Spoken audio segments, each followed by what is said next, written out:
Good day.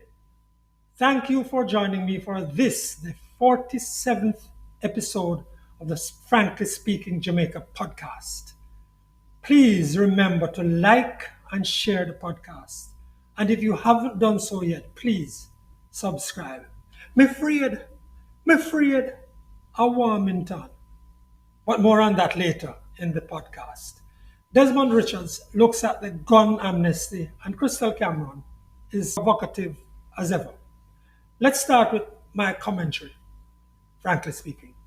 Frankly speaking, Prime Minister Andrew Holness this past week made another statement that I take as a further step along an increasingly enlightened position on how housing may be provided for poor Jamaicans. He said clearly that housing was a human right for all Jamaicans. Let's rip away all the frills. The housing stock in Jamaica is awful in large part. Even in the capital city, close to downtown Kingston, housing occupied by thousands of Jamaicans is substandard, utterly dilapidated, and even a threat to the safety of the people who live in those units. Frankly speaking, at no time since Jamaican ex-slaves and their descendants have had the ability to own land has the need for housing kept up with supply. All governments have tried at different levels of purposefulness to directly provide houses and land for people, as well as to encourage the private efforts at house construction. The results are at least not good enough. As I've said before, the housing stock is awful. There's need for some 30,000 units every year for the next 20 years to get near to meeting the needs of today. People have not been waiting. In the result, the number of Jamaicans living on land they have captured or taken is roughly 1 million, or 1 in every 3 Jamaicans. The Prime Minister agrees that we cannot continue like this. By now we know, and Jamaicans have been repeating the admitted negatives of squatting, disorderly settlements with lack of basic infrastructure, and attractiveness to criminals or illegal activities, widespread theft of electricity, and so on. And to different degrees, these settlements are found everywhere, close to high-income settlements, ringing hotels and resorts, abutting main roads, and deep in the bush. Mr. Holness thinks that's not sustainable, but he asked some questions speaking about it in his recent comments. So, here's my recommendation broadly. Those squatter settlements that have existed must be regulated and be renewed and put in good order. No new squatter settlements should be allowed. No single lot allowed to be captured. A huge focused government program to once and for all stop squatting and provide land for people who have found or believe that's their only option, that must be created. The government has an opportunity to set a program of land settlement and community development that could be the envy of countries like ours and be a solution to so many of the ills we face. It should be a bipartisan approach, JLP and PNP. It should have church, unions, civil society groups, all the professional groups with related skills should be represented. Quantity surveyors, land surveyors, attorneys, valuators, private sector mortgage agencies, and so on. That council, that broad group, not for sure, would give directions and advice to the working group of technocrats carrying out the program and the policies set broadly by the government. And we're not talking here about free land for The infrastructure and the work will have costs that need to be defrayed, and resources will be necessary to make the program top quality. Indeed, having people pay based on their ability would strengthen the sense of ownership of the new landowners. These tasks are not beyond us, nor could I set them out in these few minutes of comments.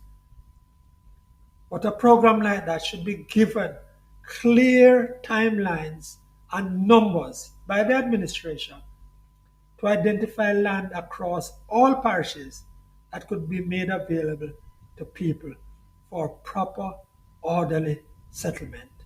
It is not beyond us to do right by the present day Jamaicans with the land paid for by the blood and sweat of our forebears. That would, at one and the same time, provide the justice, the sense of nationhood, so absent among us, the reparations so necessary for the people of this piece of rock.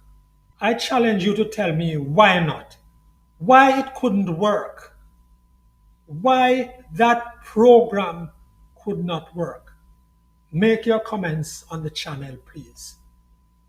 It should start or at least be decided on this year about providing land for the landless, changing the way our settlements look and feel.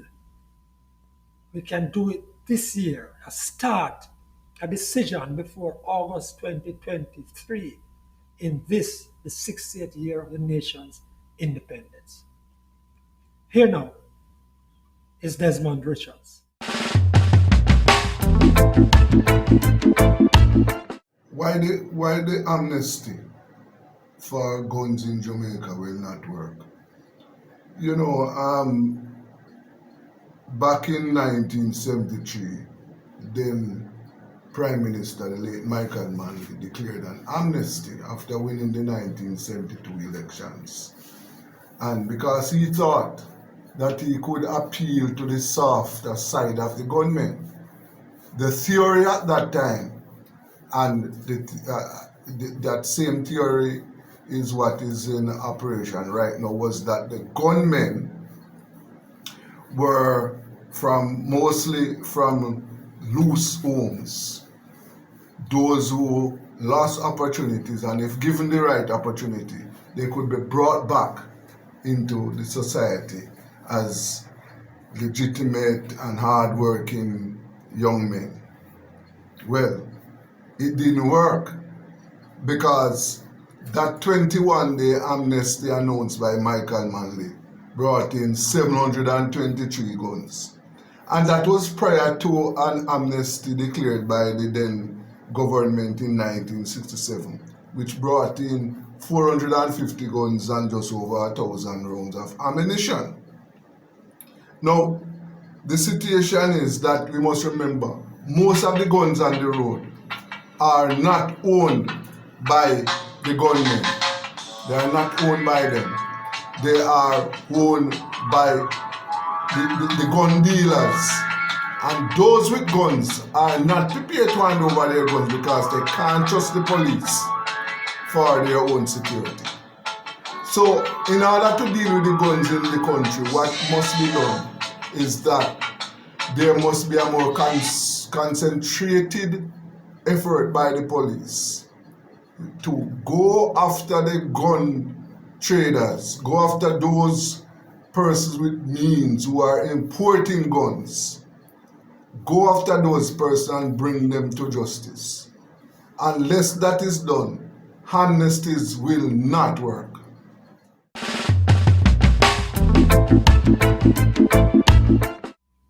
That's Desmond Richards, journalist and businessman and founder of Rebel Radio. And now, Krystal Cameron.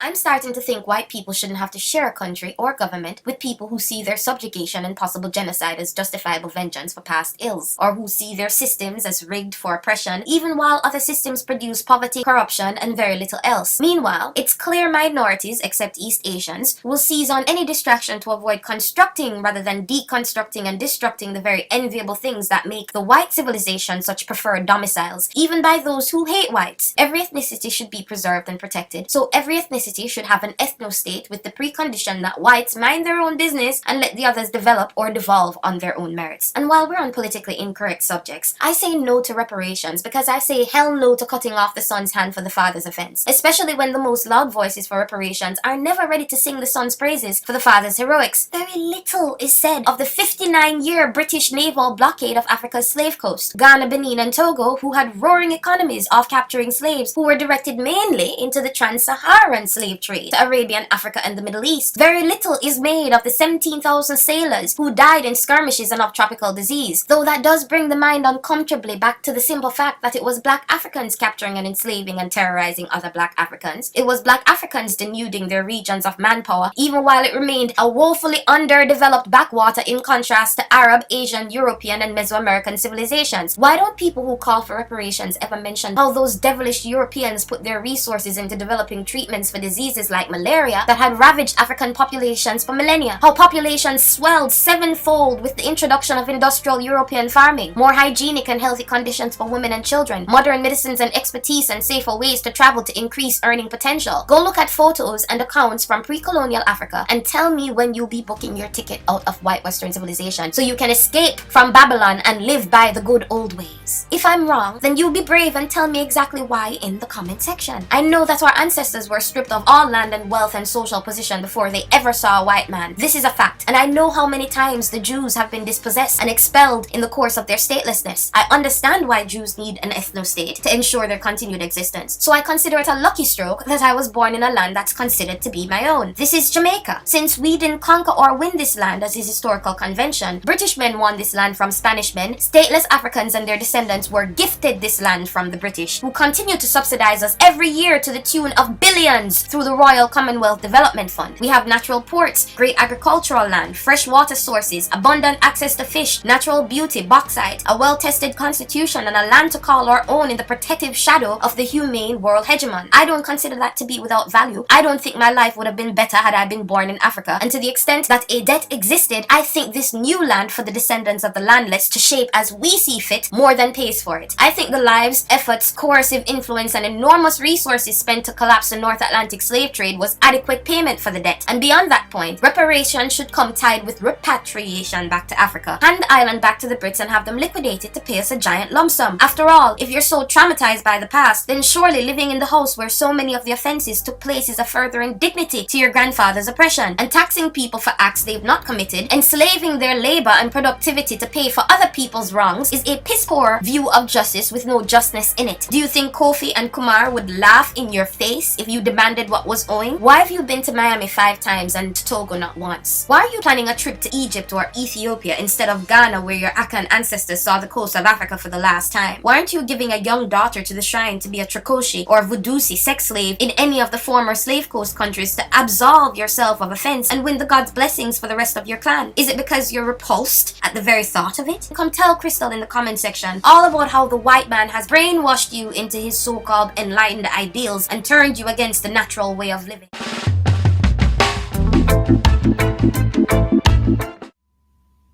That's Krystal Cameron, creative and CEO at Krystal Cameron Designs.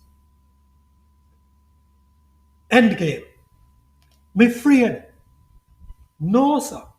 All those who asking, what am I going to say about Everald go to hell Warmington? Me afraid. You're not playing them. Where my goal in Ghana for come from? A white man welcome from England. Okay? So don't talk about Ghana. And you're taxi over then. I'm going to tax this new one, this man leader, PMP and this Prime Minister away. Jamaica? If he wants to be Prime Minister, go back to England. And I know me alone afraid. You hear anything from all of them people who was at the Northeast St. Catherine constituency meeting? you hear peep out of them. And when you hear peep out of JLP General Secretary Dr. Horace Chang, you don't know what to make of it exactly.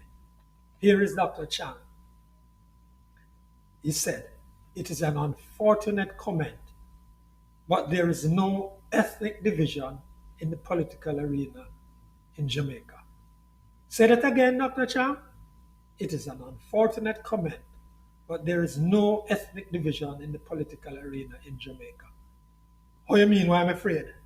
Then you never see or hear when the reporter try ask him question and him hang up the phone pan her. And the other reporter him tell, "Go to hell," when she trying to get answer. And then what about the policeman them who they stop him and him tell them off and call the Minister of Security same time? So who is me to say enough of Warmington? No, sir. Go on, Warmy. Go on. You know your country better than them who hide and a whisper. That's it for this edition of Frankly Speaking Jamaica podcast. Please like, share, and subscribe to the channel. I'm Franklin McKnight. Until then.